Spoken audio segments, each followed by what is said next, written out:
High, welcome to my mini blog. তো এটা হচ্ছে মামা বাড়িতে বিপত্তারিণী পুজোর দিনের ব্লগ। সো প্রথমেই মামার যে গাড়িটা ছিল সেই গাড়ির পুজো করে নিচ্ছিল ঠাকুরমশাই। তারপরে মূর্তি পুজো হচ্ছিল, এখানে সমস্ত কিছু জোগাড় জানতে করা হচ্ছিল।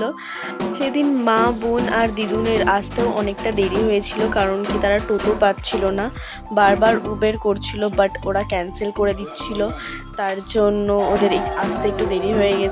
আর দিদুন বারবার বলছিল ফোন করে দেখ কত দূরে এসেছে। তো যাই হোক, সেদিনকার ওয়েদারটাও কিন্তু খুব একটা ভালো ছিল না।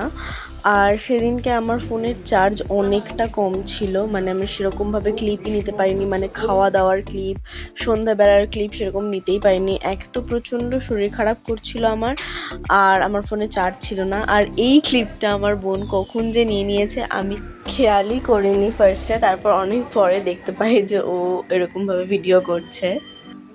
আগে দিদুন বাড়িতে মূর্তি পুজো হতো না, একটা ছবি ছিল সেটারই পুজো হতো। বিগত 4 বছর থেকে, মানে এটা নিয়ে 4 বছর, তো বিগত 4 বছর থেকে মূর্তি পুজো হচ্ছে। আর এখানে দেখো মামার যজ্ঞতেও বসে গেছে। তো এইটার পর থেকে আমি আর সেরকম কোনো ক্লিপই নিতে পারিনি, মানে আমাদের খাওয়া দাওয়া বলো আর সন্ধ্যাবেলা গেস্টদের ভিডিও ক্লিপ বলো, কোনো কিছুই নিতে পারিনি। সো আজকের জন্য এইটুকুনি, দেখা হচ্ছে নেক্সট ভিডিওতে। বাই।